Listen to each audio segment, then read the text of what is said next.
일본 헤이안 시대 교토에는 슈텐도지, 한자로는 술주, 드리킬, 동자, 아이자, 말 그대로 술 마시는 동자라는 뜻의 도깨비가 있었습니다. 그는 일본 역사상 가장 악명 높은 도깨비 두목이자 다마모노메, 오타케마루와 함께 일본 3대 요괴로 꼽히는 존재입니다. 교토 북쪽 외산 깊은 산속에는 붉은 얼굴에 5개의 뿔을 가진 거대한 도깨비가 수많은 부하들을 거느리고 인간의 피를 술처럼 마시며 살아가고 있었습니다. 때는 헤이안 시대, 이치조 천황이 다스리던 시절, 교토에서는 이상한 일이 연이어 일어나고 있었습니다.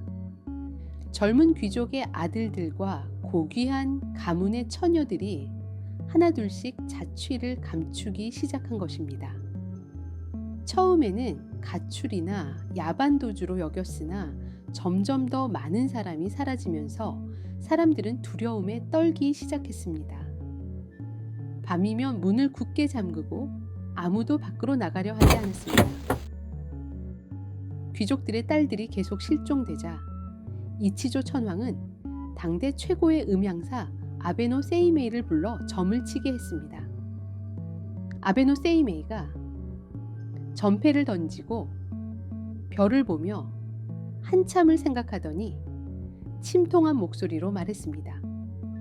폐하, 이는 인간의 소행이 아니옵니다. 교토 북쪽 외산에 사는 도깨비의 짓이옵니다. 외산은 교토에서 북쪽으로 가면 나오는 험준한 산입니다. 사람들은 그곳에 사람을 잡아먹는 도깨비들이 산다는 소문을 들었지만 감히 확인하러 갈 용기가 없었습니다. 산속 깊은 곳, 거대한 동굴 안에 황금빛 궁전이 있는데 그곳의 주인이 바로 슈텐도지였습니다. 키가 15m에 달하는 거구에 머리에는 5개의 뿔이 솟아 있었습니다. 얼굴과 몸은 붉은색, 왼쪽 다리는 검은색, 오른손은 노란색, 오른쪽 다리는 흰색, 왼손은 파란색. 온몸이 5가지 색깔로 물들어 있었고 15개의 눈이 번뜩였다고 합니다. 그의 곁에는 수많은 도깨비 부하들이 있었습니다. 이바라키도지라는 슈텐도지의 오른팔과 호시쿠마도지, 쿠마도지, 토라쿠마도지, 킨도지 4명의 도깨비가 사천왕으로 그를 보좌했습니다. 슈텐도지는 교토로 내려가 젊은 귀족 처녀들을 납치해왔습니다. 어떤 이는 시녀로 부리고 어떤 이는 칼로 베어날 것으로 먹어치웠습니다. 그의 부하들은 인간의 피를 술처럼 마셨고 살점을 안주 삼아 밤새 연회를 벌였습니다. 이치조 천황은 더 이상 방치할 수 없어 당대 최고의 무장 미나모토노 요리미츠를 불러 칙명을 내렸습니다. 요리미츠여, 외산의 도깨비를 토벌하라. 미나모토노 요리미츠, 헤이안 시대 세스 겐지의 수장으로 뛰어난 무예와 지략으로 이름을 떨친 인물입니다. 그의 곁에는 4명의 충직한 부하가 있었으니 바로 요리미츠 사천왕이라 불리는 와타나베노스나, 사카타노 킨토키, 우스이 사다미츠, 우라베 스에타케였습니다. 여기에 사가 겐지의 후지와라노 야스마사도 함께 했습니다. 모두 6명의 용사가 도깨비 토벌대를 결성한 것입니다. 상대는 수많은 도깨비 무리를 거느린 슈텐도지. 정면 대결로는 승산이 없으므로 요리미츠는 꾀를 내기로 했습니다. 요리미츠 일행은 산악 수행승으로 변장하고 갑옷과 명검들은 등에 진 상자 속에 숨겼습니다. 수행승 차림으로 산길을 오르던 일행은 강가에서 한 젊은 여인을 만났습니다. 그녀는 빨래를 하고 있었는데 자세히 보니 귀족의 옷이었습니다. 아가씨, 이런 깊은 산 속에서 무엇을 하고 계신가? 여인은 눈물을 흘리며 말했습니다.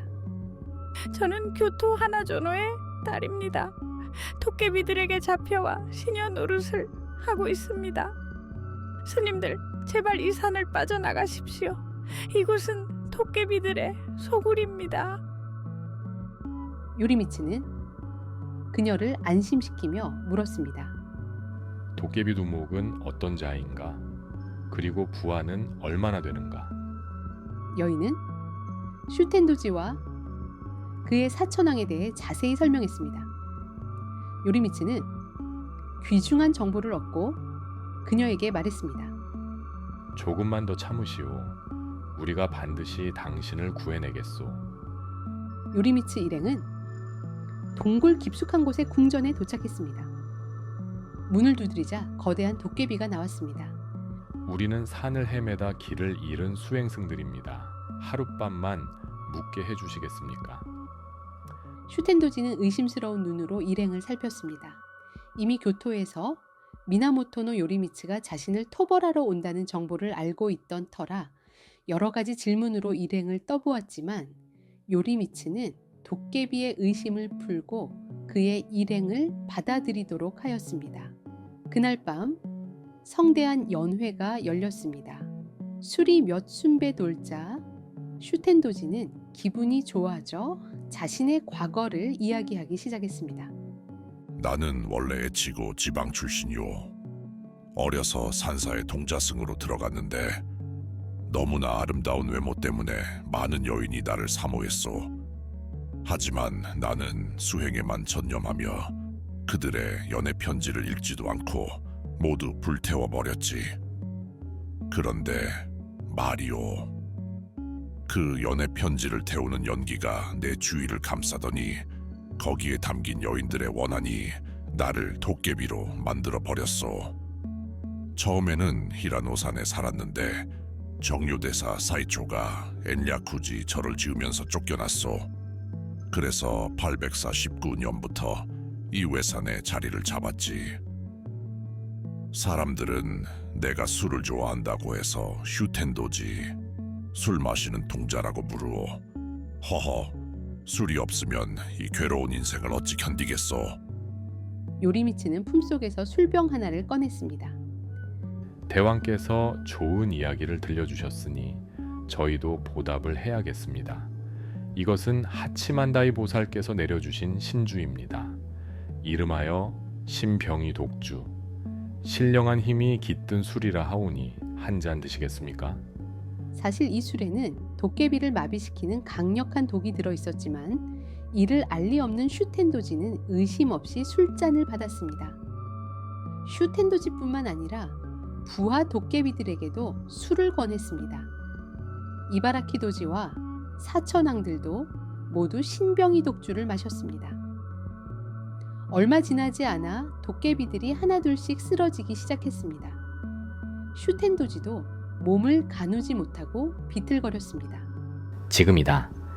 요리미츠의 외침과 함께 일행은 재빨리 상자에서 갑옷과 무기를 꺼내 입었습니다.